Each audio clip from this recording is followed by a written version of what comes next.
La Biblia nos dice que aunque el hombre caído es capaz de hacer algunos actos externamente buenos, no puede hacer nada verdaderamente bueno o agradable a los ojos de Dios a menos que sea regenerado por el Espíritu Santo. Juan capítulo 3, versos 1 al 8. Desde el punto de vista de Dios, que es el único punto de vista verdadero, el hombre natural es incapaz de ser bueno en pensamiento, palabra o acción, y por lo tanto no puede contribuir en nada a su salvación. Él está en total rebelión contra Dios. Cuando hablamos de depravación total, estamos confesando nuestra falta de mérito y corrupción ante Dios por nuestros pecados originales y actuales. No podemos ni borrar nuestra falta de mérito, ni hacer nada para merecer el favor salvador de Dios. Para comprender todas las implicaciones de esta verdad, debemos entender 5 cosas que se encuentran en el corazón de lo que la Escritura presenta como depravación total. Primero, la depravación total es inseparable de la iniquidad. La depravación total es el resultado inevitable de nuestro pecado, y el pecado es el resultado inevitable de nuestra depravación total. No puedes entender lo que es la depravación total si no entiendes lo que es el pecado. La Biblia nos dice, pues el pecado es infracción de la ley de Dios. Primera carta del apóstol Juan, capítulo 3, verso 4. Por lo tanto, el pecado es cualquier falla en cumplir la ley moral de Dios en nuestras acciones, actitudes o naturaleza, ya sea haciendo o siendo lo que no debemos hacer o ser, pecados de comisión, o no haciendo o no siendo lo que debemos hacer o ser, pecados de omisión. El pecado es injusticia y toda injusticia es anti Dios. En esencia, el pecado es todo lo que está en oposición a Dios. El pecado desafía a Dios, viola su carácter, su ley y su pacto. Se opone, como dijo Martín Lutero, a dejar que Dios sea Dios. El pecado apunta a destronar a Dios y se esfuerza por colocar a alguien o a algo más en su legítimo trono. La Biblia usa una variedad de palabras para referirse al pecado. Tomados individualmente significan 1. Perder la marca que Dios ha establecido como nuestra meta, es decir, no vivir para su gloria. 2. Ser impíos e irreverentes, lo cual es mostrar la ausencia de justicia. 3. Transgredir los límites de la ley de Dios, es decir, violar sus límites establecidos. 4. Participar en la iniquidad, es decir, desviarse de un curso correcto, mostrar una falta de integridad o fallar en hacer lo que Él ha mandado. 5. Desobedecer y rebelarse contra Dios a través de una violación de la confianza o un acto consciente de traición. 6. Cometer una perversión al torcer la mente contra Dios. Y 7. Cometer abominación contra Dios al realizar actos particularmente reprensibles ante Dios. Cada vida, incluyendo la suya y la mía, ha fallado en su objetivo y es irreverente por naturaleza. Cada vida ha transgredido las líneas de las prohibiciones de Dios y se ha comprometido en la iniquidad. Toda vida ha desobedecido la voz de Dios, se ha rebelado contra Él y es propensa a cometer inmoralidad y abominación. Isaías capítulo 53, versículo 6, en su parte A, dice que todos nosotros nos descarriamos como ovejas, cada cual se apartó por su camino. Y Romanos capítulo 3, versículo 23, dice que por cuanto todos pecaron y están destituidos de la gloria de Dios. Por lo tanto, la depravación total significa que somos violadores de la ley en todo momento. Por naturaleza, nunca amamos a Dios sobre todo o a nuestro prójimo como a nosotros mismos. Estamos en enemistad contra Dios, así lo declara Romanos capítulo 8, verso 7, viviendo en una hostilidad activa y frenética hacia Él, y somos aborrecibles, y aborreciéndonos unos a otros, como lo declara Tito capítulo 3, verso 3. Siempre estamos pecando porque nuestros motivos nunca son del todo puros. En segundo lugar, la depravación total es principalmente interna, una interioridad que proviene de nuestra profunda y trágica caída en Adán. Cuando pensamos en el pecado, somos propensos a limitarnos a acciones externas como el asesinato, el robo, el homicidio, la crueldad y cualquier otra cosa que sea externa y observable en el comportamiento humano. Pero la Biblia es mucho más rigurosa y radical. No mira simplemente a lo que es exterior, palpable y escuchado, va a las profundidades de la vida humana y dice que el pecado y la depravación existen también allí en nuestros pensamientos, nuestras ambiciones, nuestras decisiones, nuestros motivos y nuestras aspiraciones. Jesús dijo que no es lo que un hombre come o toca lo que lo contamina, sino lo que sale de él lo que contamina y afecta todo lo que piensa y hace. Mateo capítulo 15, versos 17 al 20. No es tanto que las acciones o los discursos humanos hayan perdido el objetivo, es que el corazón del hombre ha perdido el objetivo. El corazón mismo del hombre es incrédulo, egoísta, codicioso, sensual y siempre deseoso de desplazar a Dios mismo. Por lo tanto, el mismo deseo de pecar es pecado. Juan Calvino lo dijo de esta manera: según la constitución de nuestra naturaleza, el aceite puede ser extraído de una piedra antes de que podamos realizar una buena obra. ¿Por qué es esto? ¿Por qué todos somos tan interiormente depravados? ¿Por qué es imposible que el hombre natural produzca justicia? Para responder a estas preguntas debemos regresar al paraíso. Allí fuimos afectados por el pecado de Adán de dos maneras. Primero, la culpabilidad de su pecado fue imputada a todos nosotros. Así que somos pecadores culpables ante Dios, como Pablo nos dice gráficamente en Romanos capítulo 5, verso 18. Así que, como por la transgresión de uno vino la condenación a todos los hombres. Segundo, heredamos la contaminación de su pecado. Así que somos pecadores corruptos ante Dios, concebidos y nacidos en iniquidad. Como David nos dice gráficamente en el Salmo 51, verso 5, «He aquí en maldad he sido formado, y en pecado me concibió mi madre». De este modo somos completamente depravados en nuestro ser interior a través de nuestra caída en Adán, tanto en nuestro estado de culpabilidad como en nuestra condición de contaminación. Isaías dijo que lo mejor de nuestra justicia, es decir, lo mejor de nosotros, es como trapo de inmundicia delante de Dios Santo. Isaías capítulo 64, verso 6. Somos peores de lo que podemos imaginar. Jeremías capítulo 17, verso 9 dice: «Engañoso es el corazón más que todas las cosas, y perverso, ¿quién lo conocerá?».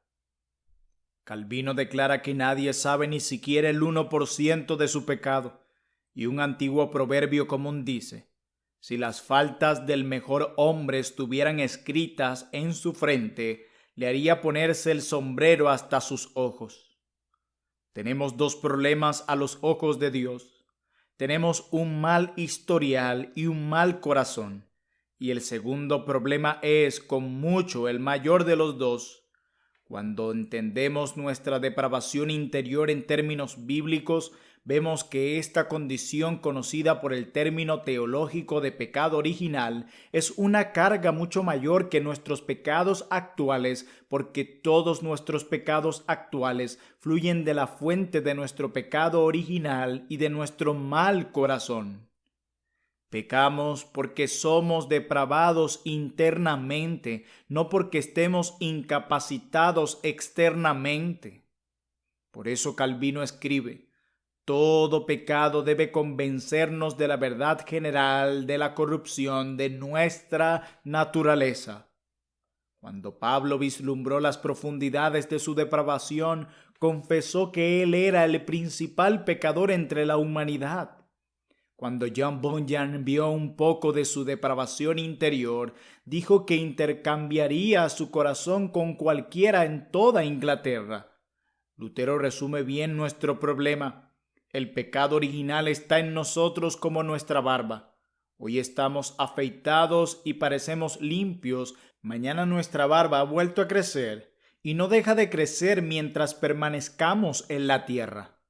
Del mismo modo, el pecado original no puede ser extirpado de nosotros, brota en nosotros mientras vivimos. Tercero, la depravación total significa que el pecado está trágicamente incluido, es decir, que impacta terriblemente cada parte de nosotros. Hay algo terriblemente malo, no solo con lo que somos interiormente, sino con cada aspecto de nuestro ser. Ningún elemento de nuestra personalidad es menos afectado por el pecado que otro. Nuestro intelecto, nuestra conciencia, nuestras emociones, nuestras ambiciones y nuestra voluntad, que son las ciudadelas de nuestras almas, están todas esclavizadas al pecado por naturaleza. Por eso Jesús se quejó: ¿cuántas veces quise juntar a tus hijos como la gallina junta sus polluelos debajo de las alas, y no quisiste? Mateo capítulo 23, verso 27. La depravación total no es una depravación absoluta. Esto no significa que los hombres sean animales o demonios, o que sean tan depravados como podrían ser o serán. Este mundo no es el infierno. La depravación total no significa que un incrédulo sea totalmente malvado en todo lo que hace, sino que nada de lo que hace es totalmente bueno. El hombre no está tan caído para que haya perdido toda sensibilidad hacia Dios o en su conciencia. Por la benevolencia común de Dios, todavía es capaz de demostrar afecto familiar, de hacer el bien cívico y de cumplir con sus deberes como ciudadano.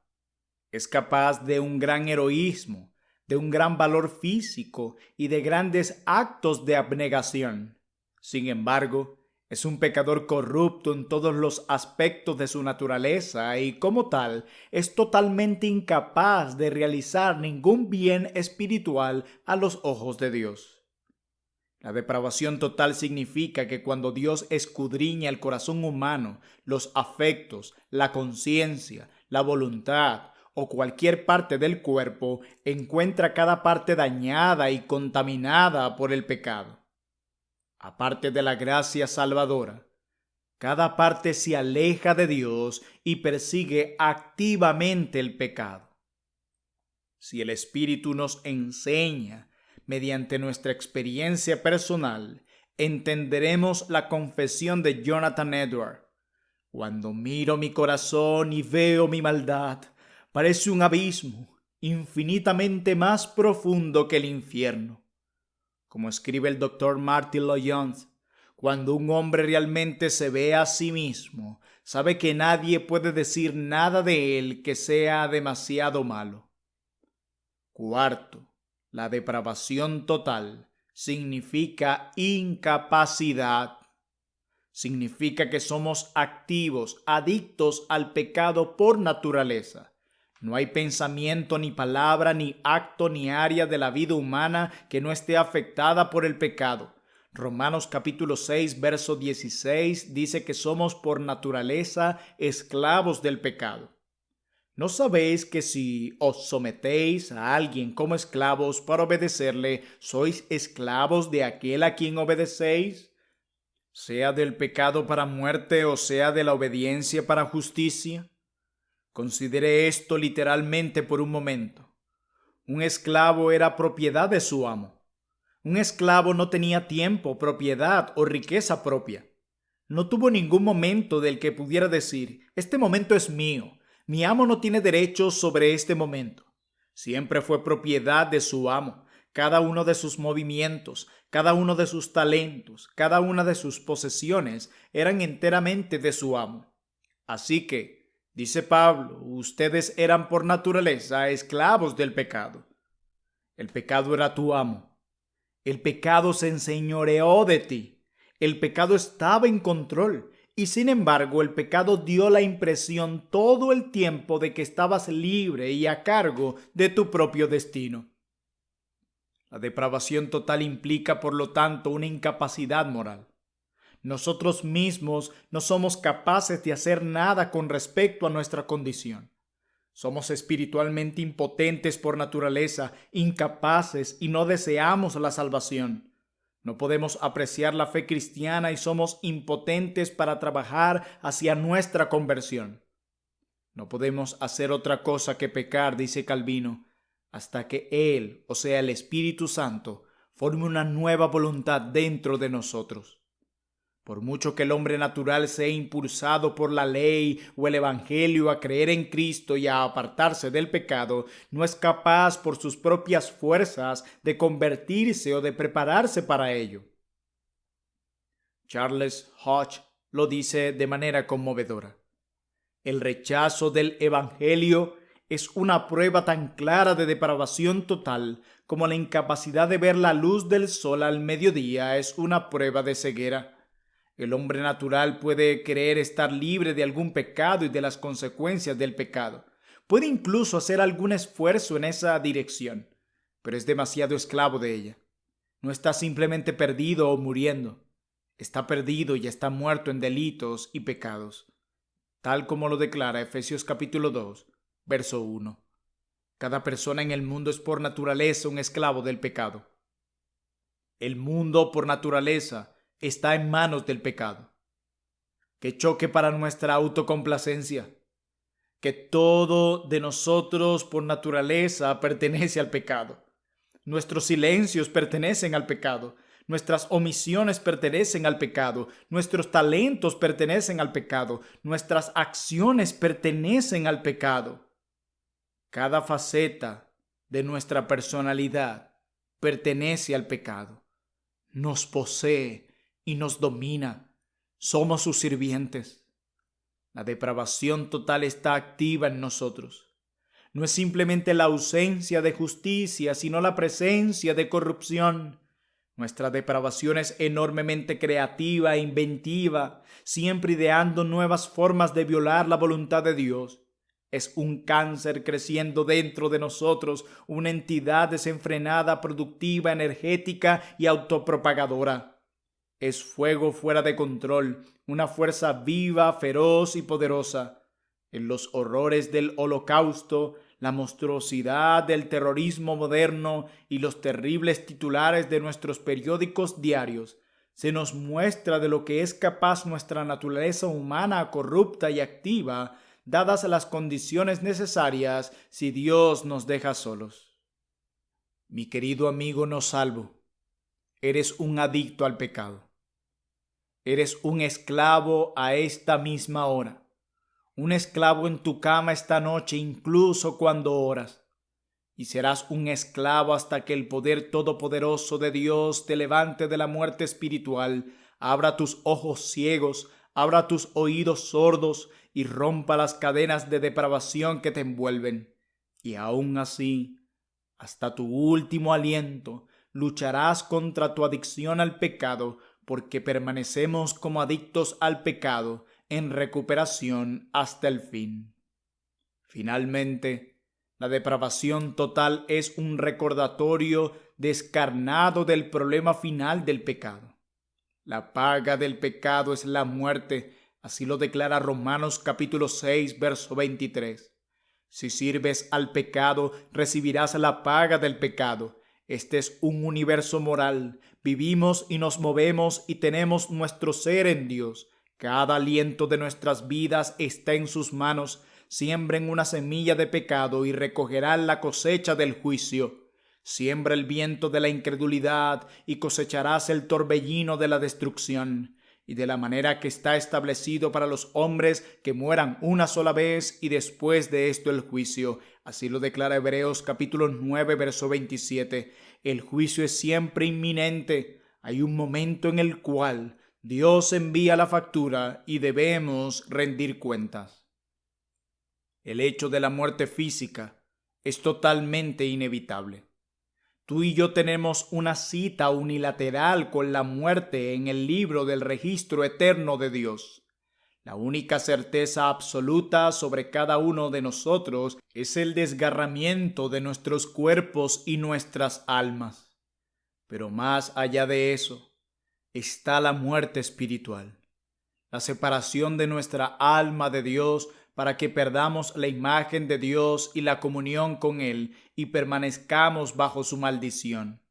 Sobre todo, hay una muerte eterna, el desgarramiento del alma y del cuerpo de Dios para siempre, sin ningún alivio de la gracia común. La muerte eterna es el infierno, la realidad solemne y asombrosa que el libro del Apocalipsis llama el lago que arde con fuego y azufre, la segunda muerte. Así lo podemos leer en Apocalipsis capítulo 21, verso 8. El infierno es la cloaca del universo. Es ese espantoso incinerador cósmico en el que un día el Dios Todopoderoso recogerá la basura del mundo, ese lugar que está siempre bajo su ira sin diluir, donde el gusano de la memoria no muere, donde está el falso profeta, donde está el dragón y la bestia, y donde todos estarán a menos que traten con su pecado. El infierno es la lógica detrás del pecado. Es la respuesta divina a la impenitencia persistente y a la desobediencia final. La contaminación es el precursor de la perdición y el infierno es lo que Dios finalmente piensa del pecado impenitente y de la depravación total. La Escritura enseña la pecaminosidad del pecado y la depravación, pero declara que el pecado y la depravación son anomalías. En última instancia, está más allá de toda razón. No se los puede describir como demasiado atroces y ruines. Representan el colmo de la estupidez y la locura espiritual. La magnitud de nuestro pecado y depravación exhibe la magnitud o dimensión de nuestra necesidad del camino de salvación, del Evangelio de Dios. Muchas gracias por escuchar Audio Lectura Cristiana. El Señor les bendiga, amados hermanos. Hasta la próxima.